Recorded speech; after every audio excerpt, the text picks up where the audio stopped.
അടുത്തതായി പെറ്റൽസ് ബോട്ടിക്കിൻ്റെ new collection Jaipuri cotton ആണ്. ഇങ്ങനെയാണ് അതിൻ്റെ ഫുൾ വ്യൂ വരുന്നത്.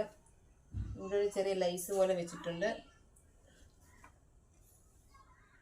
സ്ക്വയർ നെക്കാണ് വരുന്നത്. അത് പൈപ്പിംഗ് ചെയ്ത് ഹൈലൈറ്റ് ചെയ്തിട്ടുണ്ട്. കയ്യിലും ലൈസ് പോലെ വെച്ചിട്ടുണ്ട്.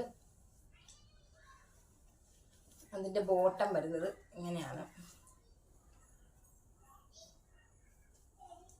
ഷോള് ഇതേപോലെയാണ് വരുന്നത്. ഷോള് ഇങ്ങനെയാണ് വരുന്നത്. ഒരു ആഷ് കളറാണ് കേട്ടോ. ആഷ് കളറും ഒരു പച്ച, ഒരു ജയറാം പച്ച എന്നൊക്കെ പറയത്തില്ല, അങ്ങനത്തെ കളറാണ് കേട്ടോ. ഇത് ഇങ്ങനെയാണ് വരുന്നത്. XL മാത്രമേ ഉള്ളൂ അവൈലബിൾ ആയിട്ടുള്ളത്. ഇതിൻ്റെ വേറൊരു കളർ ഷെയ്ഡും കൂടെ ഉണ്ട്. ഇതിൻ്റെ വേറൊരു കളർ ഷെയ്ഡ് ഇങ്ങനെയാണ് വരുന്നത്. ബ്ലൂ ആണ്. ബ്ലൂവും വൈറ്റും കൂടെ വരുന്നതാണ്. ബ്ലൂവും വൈറ്റും കൂടെ വരുന്നതായിട്ടുള്ള കളർ ഷെയ്ഡാണ്. പിന്നെ ഇതിൻ്റെ പാൻറ്റും ഇതാണ് വരുന്നത്. ഷോളും ഇത് രണ്ടും XL ആണ്. ആർക്കെങ്കിലും ആവശ്യമുണ്ടെങ്കിൽ